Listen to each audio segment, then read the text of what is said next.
तो दोस्तों, मैं फिर से आप सभी का स्वागत करता हूँ। हम श्रम साधना या पाठ का अध्यापन कर रहे हैं। तो दोस्तों, हमने पहले देखा कि हमारे शास्त्रों में परोपकार को बहुत महत्व दिया गया है। पेड़ों में फल लगना, नदियों के जल का बहना परोपकार का ही एक रूप है।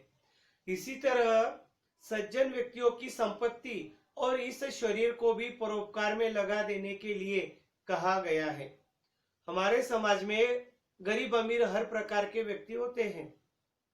अनेक लोग ऐसे हैं जिन्हें भरपेट भोजन भी नहीं मिलता, और कुछ लोग ऐसे हैं जिनके पास इतनी संपत्ति है कि उन्हें स्वयं इसकी पूरी जानकारी नहीं है।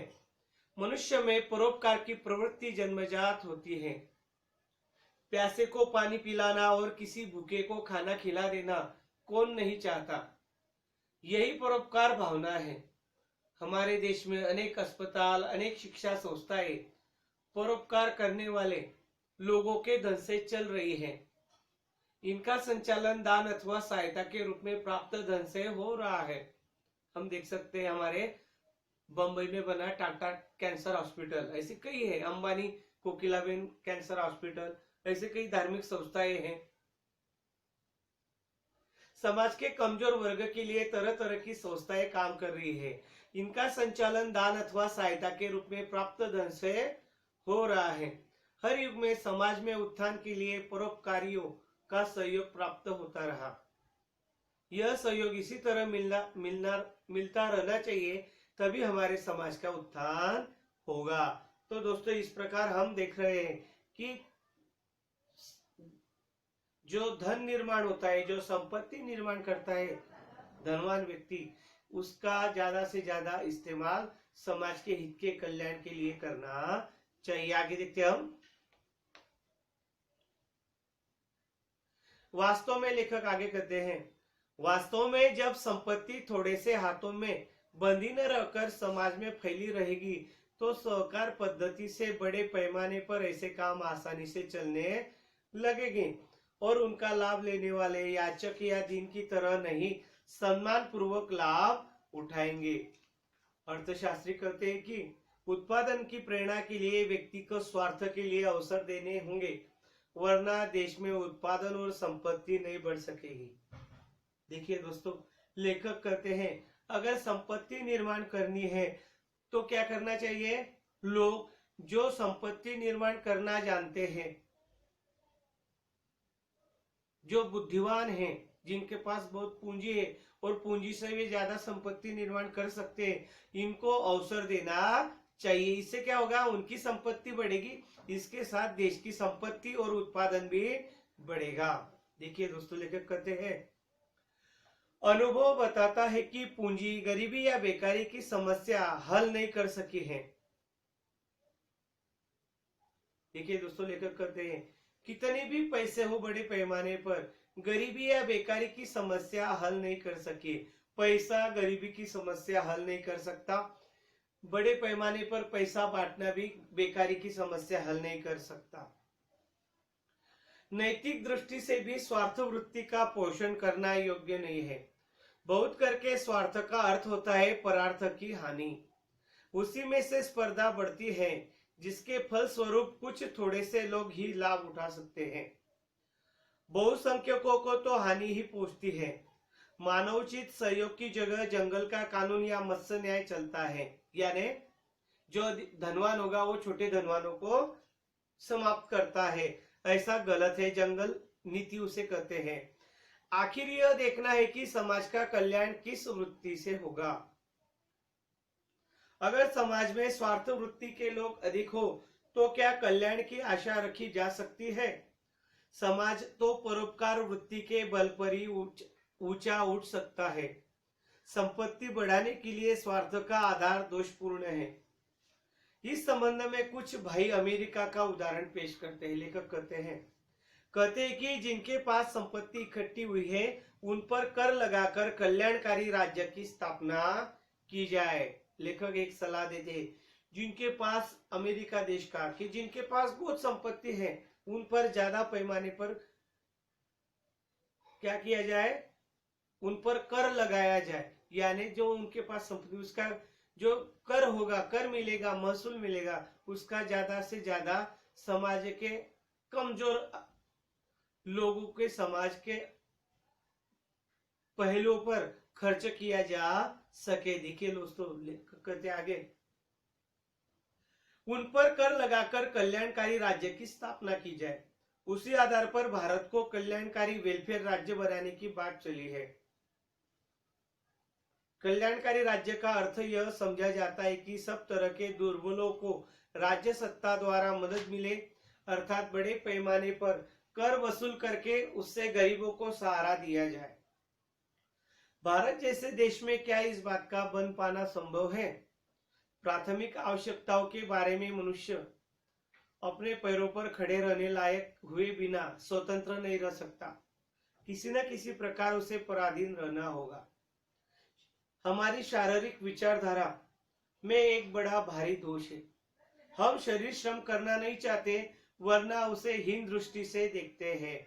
हमारे भारतीय लोगों की गलत धारणा बनी है, क्या है कि हम शारीरिक श्रम को हीन दृष्टि से देखते हैं और बौद्धिक श्रम को श्रेष्ठ मानते हैं। लेखक कहते कि यह हमारी जो धारणा है वह बदलनी चाहिए। लेखक कहते कि जिनको शरीर श्रम करना पड़ता है उन्हें समाज में हीन दर्जे का मानते हैं, यह गलत है। अमीर या गरीब कोई भी श्रम करना नहीं चाहता। धनिक अपने पैसे के बल से नौकरों द्वारा अपना काम चला लेता है, गरीब भूखी लाचारी से श्रम करता है।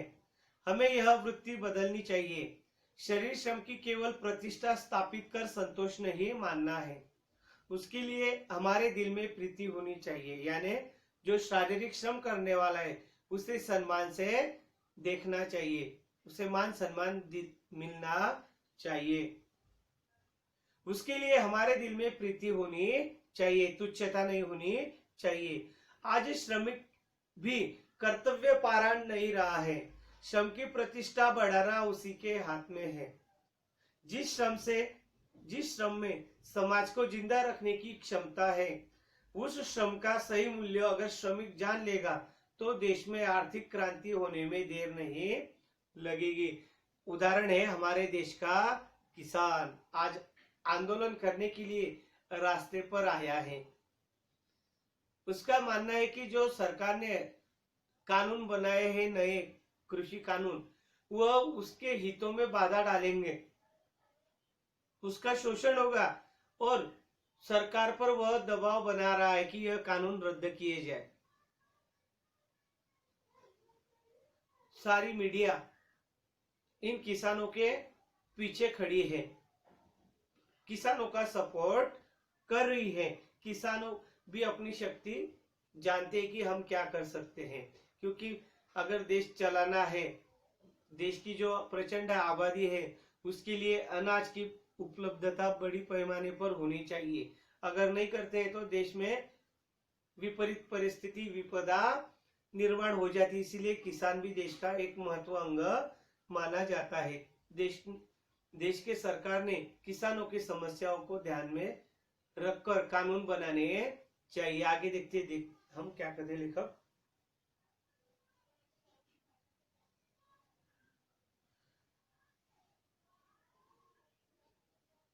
श्रम की प्रतिष्ठा बढ़ाना उसी के हाथ में है। जिस श्रम में समाज को जिंदा रखने की क्षमता है, उस श्रम का सही मूल्य अगर श्रमिक जान लेगा तो देश में आर्थिक क्रांति होने में देर नहीं लगेगी। गांधी जी ने श्रम और श्रमिक की प्रतिष्ठा स्थापित करने के लिए ही रचनात्मक कार्यों को लोक चेतना का माध्यम बनाया। उसकी मान्यता के अनुसार हरेक को नित्य उत्पादक श्रम करना ही चाहिए। यह उन्होंने श्रम और श्रमिक की प्रतिष्ठा कायम करने के लिए किया। अब कुछ समय से जगत के सामने दया की जगह समता का विचार आया है। यह विषमता कैसे दूर हो? कई लोगों ने हिंसा का मार्ग ग्रहण किया, उसमें अनेक बुराइयां निकली जो अब दूर नहीं हो सकी है। लेखक आगे कहते हैं, दोस्तों विषमता दूर करने में कानून भी कुछ मदद देता है, परंतु कानून से मानवोचित गुणों का, सद्भावना का विकास नहीं हो सकता। महात्मा जी ने हमें जो अहिंसा की विचारधारा दी है, उसके प्रभाव का कुछ अनुभव भी हम कर चुके हैं।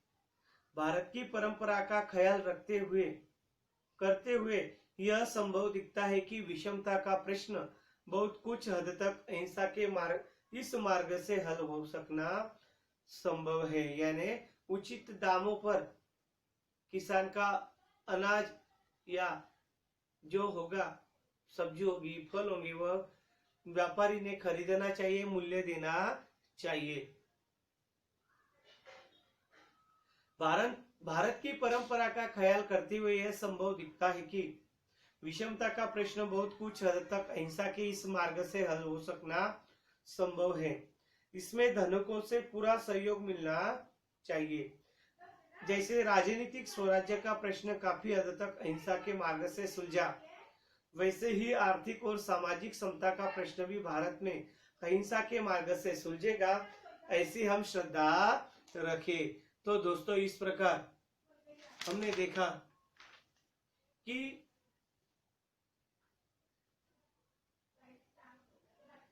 शारीरिक श्रम वाला कोई काम करना नहीं चाहता, इसलिए देश में लाखों नवयुवक बेरोजगार हैं। यह लोगों के शारीरिक श्रम से परहेज रखने का परिणाम है। लोगों को शारीरिक श्रम का महत्व समझना जरूरी है। बुद्धि के बल पर बड़ी बड़ी योजनाएं बनाई जा सकती हैं, पर उनका कार्यान्वयन करने के लिए शारीरिक श्रम की आवश्यकता होती है।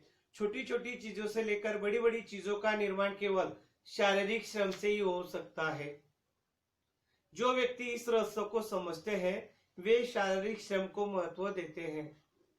अनेक पढ़े लिखे लोग अपना व्यवसाय अथवा छोटा मोटा काम शुरू करके अपना जीवन यापन कर रहे हैं, और बौद्धिक श्रम के साथ शारीरिक श्रम उनका साथ दे रहा है। स्वयं रोजगार के द्वारा वे स्वयं भी काम कर रहे हैं और दूसरों को भी रोजगार दे रहे हैं। हम देखते हैं दोस्तों कि किस प्रकार हमारे देश में माहौल है।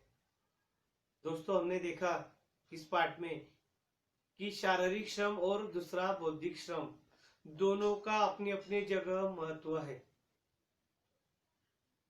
श्रम को सदा महत्व दिया गया है। श्रम करने वाला व्यक्ति परिश्रम करके अपना भरण पोषण करता है और शान से रहता है। जो श्रम करता है वह स्वयं अपने भाग्य का निर्माण करता है। वह अपना खून पसीना एक कर मेहनत की पवित्र रोटी खाता है। मेहनत की जिंदगी ही सच्ची जिंदगी है। श्रम करने वाला व्यक्ति काम से कभी नहीं घबराता।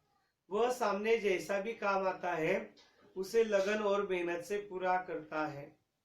विद्यार्थी श्रम द्वारा ही परीक्षा में सफलता प्राप्त करते हैं। मजदूर, किसान, इंजीनियर, वैज्ञानिक, व्यापारी, खिलाड़ी आदि सबकी प्रगति में श्रम का ही हाथ होता है। हमें याद रखना चाहिए कि श्रम कभी बेकार नहीं जाता। ईमानदारी से किए गए श्रम का तुरंत लाभ भले न मिले, पर कभी न कभी श्रम का फल मिलकर ही रहता है। श्रम करने वाले ही मेवों का स्वाद चखते हैं। दोस्तों, लेखक ने बताया है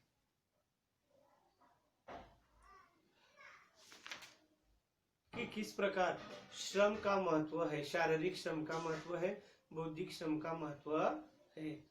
दोस्तों, इस प्रकार हमारा पाठ यहाँ पर समाप्त होता है। और दोस्तों, ये जो शब्दार्थ है आपको अपनी वर्ग बुक कॉपी में लिखने हैं। कौन कौन से हैं?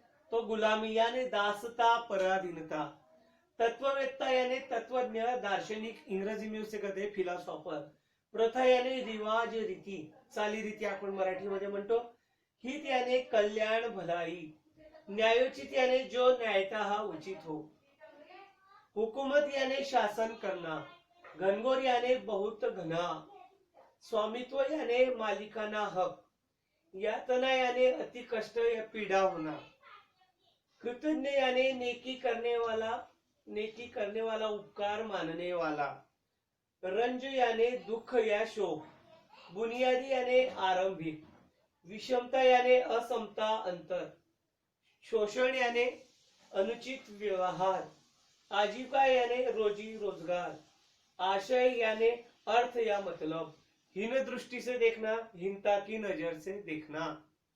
लाचारी, विवशता, प्रीति, प्यार, लगाव, प्रेम, गुजर बसर होना, आजीविका चलाना। तो दोस्तों इस प्रकार यह शब्दार्थ और पीछे दिया हुआ स्वाध्याय पन्ना नंबर 63 आपको अपनी वर्कबुक कॉपी में लिखना है। इसी के साथ में आपसे विदा लेता हूं। धन्यवाद।